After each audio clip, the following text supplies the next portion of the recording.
C'est une nouvelle histoire, l'histoire de notre vie, l'histoire de notre culture, l'histoire de nos aïeux. Une histoire magnifique, une histoire merveilleuse. Grand-mère raconte-nous une nouvelle histoire. C'est une nouvelle histoire, l'histoire de notre vie, l'histoire de notre culture, l'histoire de nos aïeux. Une histoire magnifique, une histoire merveilleuse. Grand-mère raconte-nous une nouvelle histoire. C'est une nouvelle histoire, l'histoire de notre vie, l'histoire de notre culture, l'histoire de nos aïeux. Une histoire magnifique, une histoire merveilleuse. Grand-mère raconte-nous une nouvelle histoire. Il était une fois, dans un village lointain, vivait un roi appelé Nyumanke. Nyumanke était le roi d'un beau royaume, constitué de généreux habitants, vivant dans la paix et la tranquillité, sous la protection totale d'un serpent totem. Le roi Nyumanke n'avait eu qu'une seule fille, nommée Sajo. La princesse Sajo n'était pas tout à fait comme les autres enfants de son âge. Elle était très têtue et désobéissante.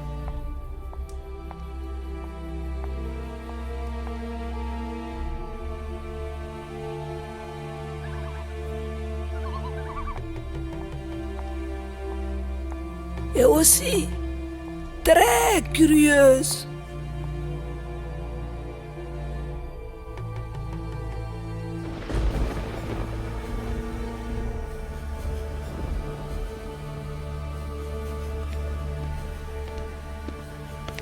Sajo, je t'avais interdit de t'approcher du serpent sacré. Oh!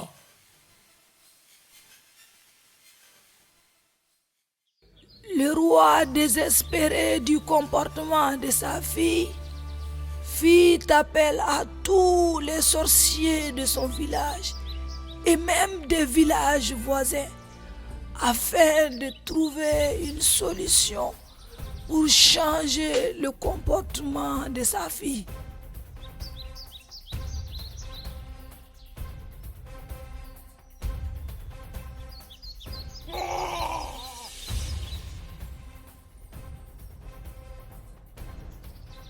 Mais hélas, les enfants, tout cela ne servit à rien, car aucun d'eux ne put changer le comportement de la princesse Sajo. Un jour, alors que le roi triste et désolé se promenait parmi ses chevaux, Janto le cheval s'approcha de lui. Mon roi, C'est toi, Janto le cheval? Tu sais parler la langue des humains? oui, je sais parler comme les humains, car je suis pas qu'un simple cheval.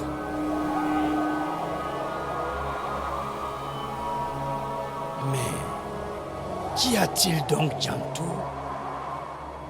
Pour que tu me parles, tu m'as fait peur. Mon bon roi, excusez-moi de vous avoir fait peur. Je sais que vous êtes désespéré à cause du comportement de votre fille.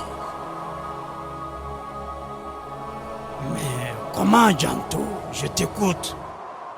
Aucun guérisseur ou féticheur ne saurait changer le comportement de votre fille. Ce changement réside en elle-même. Pour cela, demain, j'irai seul me promener avec elle dans la forêt des deux chemins et vous verrez la suite, mon roi. D'accord, Janto.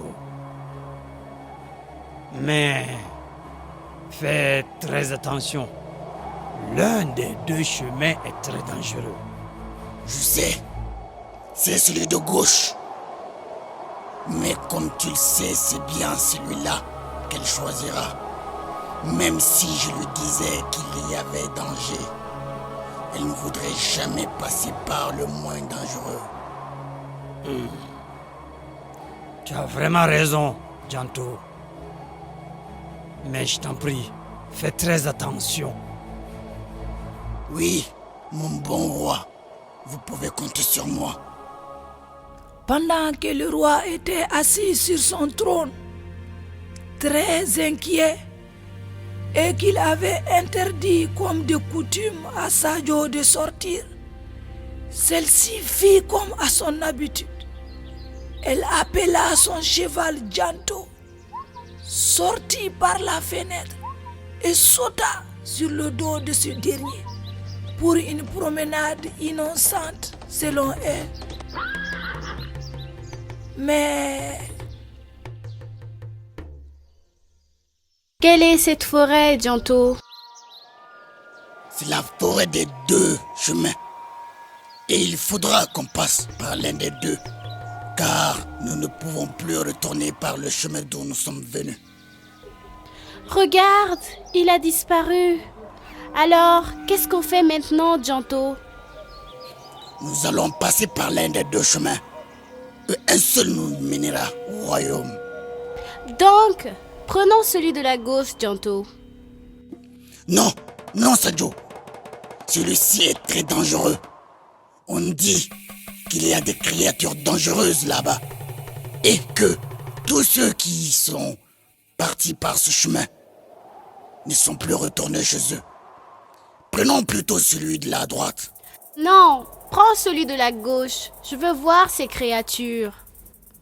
Non, non, Sadio, c'est très dangereux. Non, rien ne m'étonne. Rien ne me fait peur. Prenons celui de la gauche.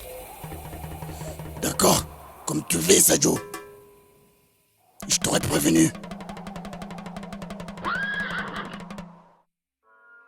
après une très longue marche, la faim et la soif commençaient à gagner leur corps. Mais hélas, ils n'avaient plus de provisions à manger ni à boire. Sur le chemin qu'ils avaient emprunté, il n'y avait ni arbre portant des fruits, ni un cours d'eau. Tellement affamés et assoiffés, ils s'évanouirent.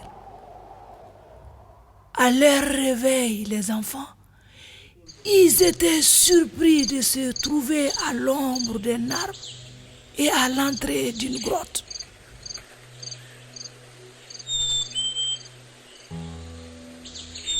Où sommes-nous? Et vous, qui êtes-vous? Nous vous avons trouvé sur notre chemin et nous vous avons amené là. Nous savons qui vous êtes, princesse, et nous vous prions d'accepter notre hospitalité. Voici le meilleur cuit de notre garde-manger. Régalez-vous, car vous êtes tous affamés et affaiblis.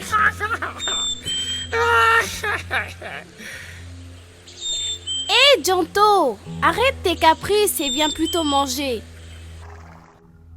Après avoir mangé et bu, Sadio demanda la route. À sa grande surprise, les trois hommes lui demandèrent de les attendre, car ils avaient un cadeau pour elle. Et Janto dit à la princesse Sadio: Sadio, mon ami et ma princesse, aussi capricieuse, têtue et désobéissante que tu sois, je te conseille qu'on s'en aille le plus vite possible. Sinon, tu verras plusieurs choses qui t'étonneront dans ce monde. Ces trois hommes qui sont entrés dans la grotte ne sont pas des humains. Ce sont des monstres.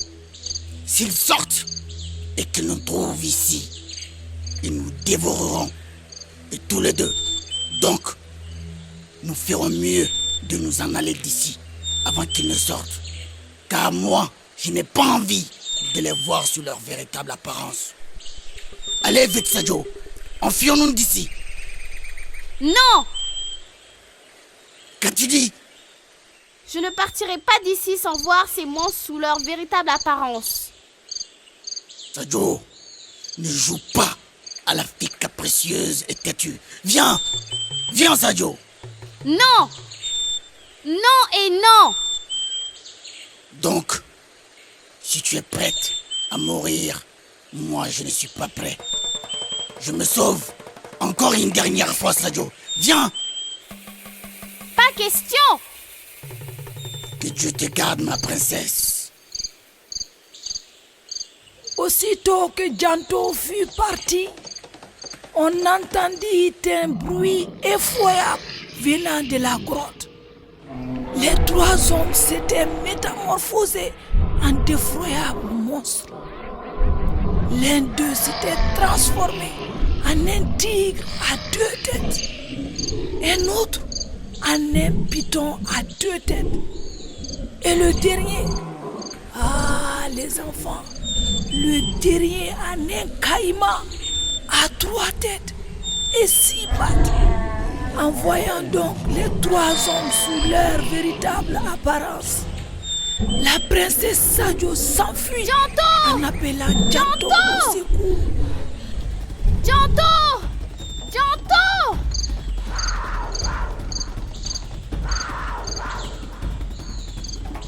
Janto! Janto! Janto! Mon ami, s'il te plaît, reviens me chercher. Je promets de ne plus être curieuse et têtue. Je t'en prie. Reviens, s'il te plaît.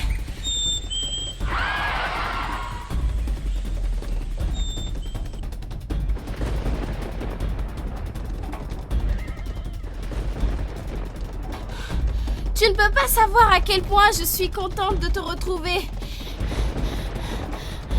Mais s'il te plaît, va plus vite avant qu'on ne leur serve de repas. Je fais ce que je peux, princesse. Arrache 3 poils de ma queue. Crache dessus en promettant de ne plus être ni trop curieuse, têtue et désormais très obéissante. Puis, après, jette les poils derrière nous afin de les anéantir.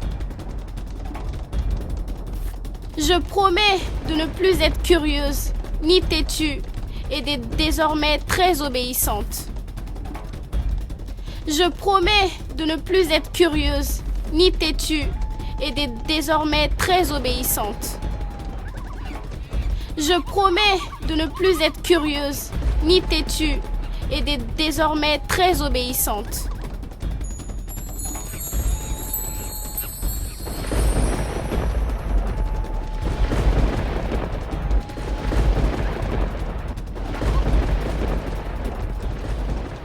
Les enfants, depuis ce jour, Sadio devint la plus obéissante des enfants de son âge, à la grande joie de son père.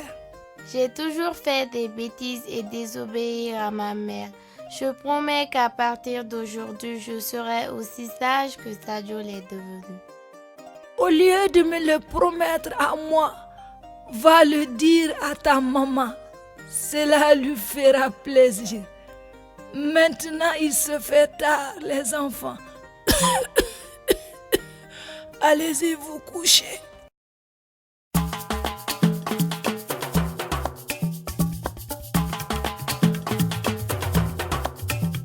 C'est une nouvelle histoire, l'histoire de notre vie, l'histoire de notre culture, l'histoire de nos aïeux. Une histoire magnifique, une histoire merveilleuse. Grand-mère, raconte-nous une nouvelle histoire. C'est une nouvelle histoire, l'histoire de notre vie, l'histoire de notre culture, l'histoire de nos aïeux. Une histoire magnifique, une histoire merveilleuse. Grand-mère, raconte-nous une nouvelle histoire. C'est une nouvelle histoire, l'histoire de notre vie, l'histoire de notre culture, l'histoire de nos aïeux. histoire magnifique, une histoire merveilleuse. Grand-mère, raconte-nous une nouvelle histoire.